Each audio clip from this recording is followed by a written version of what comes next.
The following guide is presented to you by Buttwater. Buttwater, taste the chunks.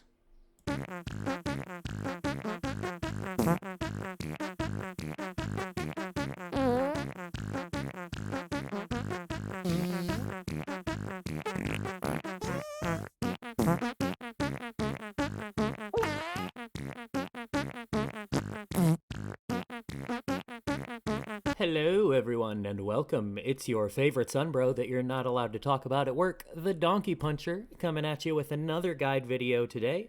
And this one is going to be for the easiest, not necessarily the quickest, although it's pretty dang quick, but the easiest possible route to a +4 Twinkling Titanite weapon, +9 regular weapon, and a Titanite slab to get one of them fully upgraded. There's no dependence on skill level for this guide. This is set up so that anybody can do it. Even if you are the worst noob at the game, this is gonna work for you. You know, I'm a sunbro. That's what I do. I help you out. I got your back. Even if you're not any good at the freaking game, don't worry about it. I got it. Okay? So the first thing we're gonna do, you're gonna want to go get that serpent ring like you saw, and then you're gonna come back and we're gonna take care of old lizard face here. And you're just gonna make him just fall right off the edge there. He's a big old boy. He's gonna go down pretty hard. Head back, level up a little bit, and you're going to start pouring all of your early points here into intelligence. And the reason we're doing that is so we can get the Pestilent Mist spell, which requires 30 intelligence to cast. And even if you want to be a different class later on, that's okay. You can still follow this guide and make it work for yourself. All you're going to have to do, aside from what's in the video, is go to Rosaria, offer her a pale tongue, and you can redistribute your attributes however you want to. And the good news is, even if that's what you want to do, you won't have to upgrade your sorcery catalyst at all here to make this guide work for you, because Pestilent Mist doesn't scale with anything you do. It just does damage based off of your enemy's health. So you can invest in whatever weapons you want to upgrade, and it won't affect your capacity to do this guide. So the first section of it here is just going to be a matter of progression, making our way through the levels, picking up a couple things, Titanite Shards, Estus Shards, anything that we can sell for extra souls to get us, to that 30 intelligence a little bit faster. And so we're gonna go take care of Vort real fast. He's an easy one. No worries here. We just gonna spank him a little bit, and we're gonna run back up to Grandma and grab the banner. And then head down to the Undead Settlement. And still just kind of going to be making our way forward. Our goal here, besides getting to 30 intelligence, is to make our way to the Crucifixion Woods, and then to Farron Keep. Because that's where the stuff that we need is going to be at. So you don't have to hit this bonfire right here. It's just not a bad idea, because you never know when something's going to happen and you're going to die out of nowhere, like I must have done right there. Pick those souls back up. And keep running past these little rat dudes, and we're going to hit a bonfire again here in a second. And we could bypass this direction, but I want to run and grab this Undead Bone Shard. That's important to me as a person to have that. So we run over there, grab that, and then we're just going to backtrack to where we came from and head over towards this tower. And head down to the Road of Sacrifices. This guy right here, if you're not any good at fighting them, don't worry about it. Just lure him back to the elevator, and he'll just drop himself right down it if you stand on the other side and wait. He'll be like, oh, what? Duh. Head to the Halfway Fortress bonfire then. And this is where we start making some real progress into what we're trying to do here, because there's going to be a handful more Titanite Shards here, as well as Orbeck of Vinheim is here as well, and that's who we got to get to buy the Pestilent Mist spell. Also another Estus Shard here as well. I'll be running to grab that in a second, but I'm going to rest at this bonfire first, and then we got to go find OG. So maybe take out this guy with the torch there. You don't necessarily have to, but if he wakes all those other guys up, then they're going to be chasing you down and may or may not follow you all the way up here. So it's better just to play it safe and give him a couple smacks before he can alert all of the other enemies to your presence. So here's where we're going to be grabbing that shard. Those big old swamp monster guys, don't worry about it. They're scary, but, as long as you can roll past them, you're fine. And that's what a lot of this guide is going to be, is just running and rolling past stuff. That's why, you don't have to know how to fight anything. There's no skill level involved here. You just run. and roll. And that's the first thing that anybody learns whenever they start playing Dark Souls, is just run past stuff and roll. Maybe I'll survive. A lot of times you don't, but sometimes. This Fallen Knight armor, you're going to want to make sure to grab that. That's going to be important for when we get to the Dancer fight later, just because we are not going to have much of a health pool to work with. So we're going to want all of the defense that we can get. So Farron, I didn't include this whole part in the guide because a lot of it is just running around back and forth. There's a lot of different pathways you can take to get to this bonfire and collect Titanite shards. So you're going to grab that Undead Bone Shard, kind of turn around and head back this direction. And right here is a scroll that we need to grab in order to give it to Orbeck so he can sell us Pestilent Mist. Because as soon as you give him any scroll, then he'll sell you that spell. There is another scroll that I didn't show how to get to here. Either one of them is fine. I just showed that one because it's the easiest pathway from right off of a bonfire. So here's that Dancer cheese. I actually have another guide video for that, so I'll put a link to that at the end of this video and down in the description. Don't forget to check that out. So then we're going to head to Lothric Castle, and this is where everything picks up and starts.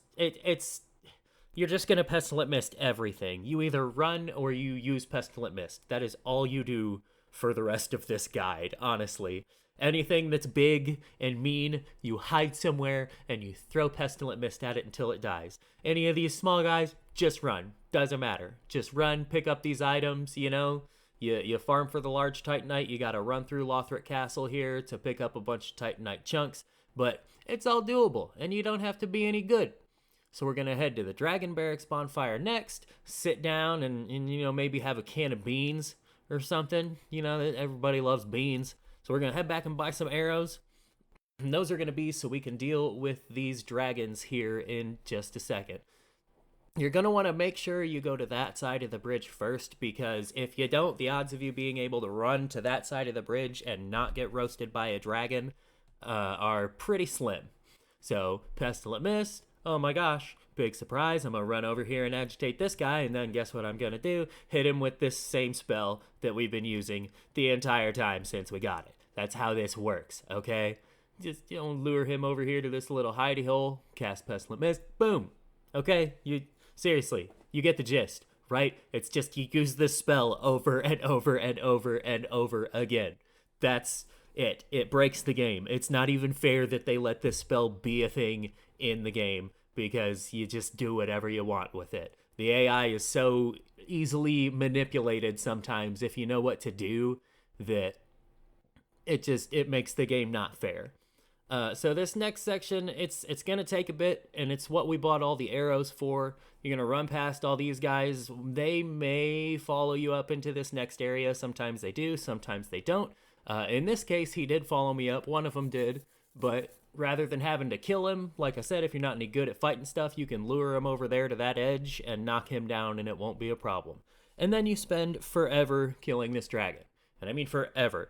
This was like 15 minutes of footage that I sped up to 1500% speed. So it takes a long time. This guy, you can kind of manipulate these stairs here because he's an idiot and doesn't know how to go up and down stairs properly. So you just missed him while he's stuck on the other side of the banister because he can't figure it out, and then run down and steal all of his goodies that he was kind of sitting on top of, like some kind of weird man-dragon hybrid. Once again, we're just kind of making progress here, throwing Pestilent Mist at everything that moves, and especially things that don't, because that's when it works the best. So running through, picking up some more Titanite chunks, a few twinkling Titanite shards that are in this area as well. And so we should just be a couple chunks short at this point. And so once we go through the Consumed King's Garden here, we will have all the chunks that we need to get ourselves to a +9 standard upgrade weapon. And then the next thing that we need to get is a few more Twinkling Titanite to get to +4 with our Earthil Straight Sword here. And let's think about the fact that we have not even fought the Crystal Sage boss yet. And we're going to have a +9 weapon. So that's pretty good. This guy here, you can just kind of lure him over into this toxic pit, and he'll just kind of kill himself. He'll come underneath you and then just stand there. And he just waits for himself to die. I love it. This guide wouldn't work if enemies didn't just stand there and wait for themselves to die. But they're more than happy to do it for us, and praise the sun for that. One more Titanite chunk right here, and then we're going to start heading towards the shortcut after picking up, I think 2 more Titanite chunks on the way. Drop down, try and make sure that whatever that guy is far enough away that he's not going to smoke you whenever you try to run past. Just ease your way and then bolt and run and scream and cry and wet your pants. It's okay. We've all done it. So take this elevator up, run through here. There's going to be a couple guys that you got to dodge. What's new? I think this is a Titanite scale here. Not necessary, but I have a hard time running past an item and leaving it in place without picking it up. That just feels wrong to me. So there were our last 2 Titanite chunks, and now we're going to head towards our slab. And so what we've got to do for that is we'll have to beat the Crystal Sage here. And this is actually going to get us our last couple Twinkling Titanite Shards as well once we get past him. So you're going to run past his boss fight, drop down on these couple Crystal Lizards here, and then we're going to be just, I think, 1 more Twinkling Titanite short. So we're going to head to the Cleansing Chapel Bonfire, just kind of run there. Before we talk to Gale and head to Ariendel, which is where we're going to get our slab at, you need to grab that Estus Shard, because why not? It's always good to have another one. And then run around the backside of the moat there and grab these last couple Twinkling Titanite. And then it's just going to be a matter of running like hell. Hey, that sounds pretty familiar. To grab our Titanite slab. And so get this last one here, and then boom. Run back, talk to Gale. He's going to transport you to the painted world, and then you're just going to run. That's all you can do here. There's no point trying to fight anything. Don't, for the love of God, don't try to fight these followers right here. Just run. Run. So you're going to run to this area where the snow falls down, and then you're going to immediately turn left and continue running. There's going to be a million wolves that chase you. There's going to be trees that try to grab you, and they breathe frost at you, and they shoot fire at you, and all that. But it doesn't matter. None of that is relevant because you're running like a scared little bitch. That's all you got to do. And that's what we're good at, right? We're talented. So you get to this bonfire. I definitely did not die right there. I don't know what you're talking about. Hit this bonfire just in case anything goes wrong, because you're going to want to slide down on this side of the bridge. And that's going to take you to a whole bunch of tree roots that are growing out of the side of this cliff face that you are going to very, very perilously navigate. Be careful. There is going to be a guy shooting at you with a millwood great bow. And the arrows from that one explode after a little bit. So that's a good one to watch out for, because you're going to die if you fall. Period. You're going to die. But if you are skillful, or as I like to call it, lucky, like I sometimes am, and more often than not am not because I die, then you'll make it down to the bottom safely like this. And then it's just a short trek to this bonfire over here, and we are just about home free at this point. Couple big old crab boys is going to come out of the ice. Don't care about them. Guess what? We're running. Who'da thunk? Yup. Run past them. Stay on the left side here. That right side that goes up a little bit, that's where we're going to come back to here in a second. Because we got to kill this lady, and she does a horrible, terrifying, like, crawling, freaky thing that no tree should do. So don't let her do that. Just stand back and mist her and, follow the rules that you've been following this entire guide, and everything will be fine. So then you're going to run back to that side area from just a second ago, and a ladder will have dropped down there that you can climb up, like the longest ladder ever,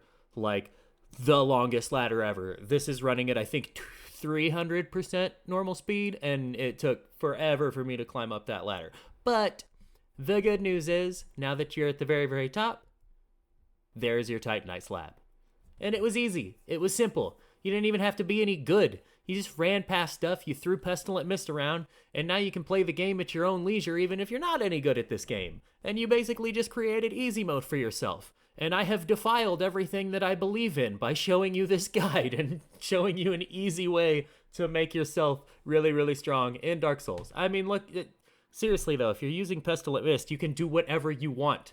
You throw it out and bosses just melt and everybody dies. It's kind of unfair, but thank God for it, because Madeir would be a pain in the ass without it. But that's it. That's the guide. It's simple. I don't know how I could make it any simpler for you.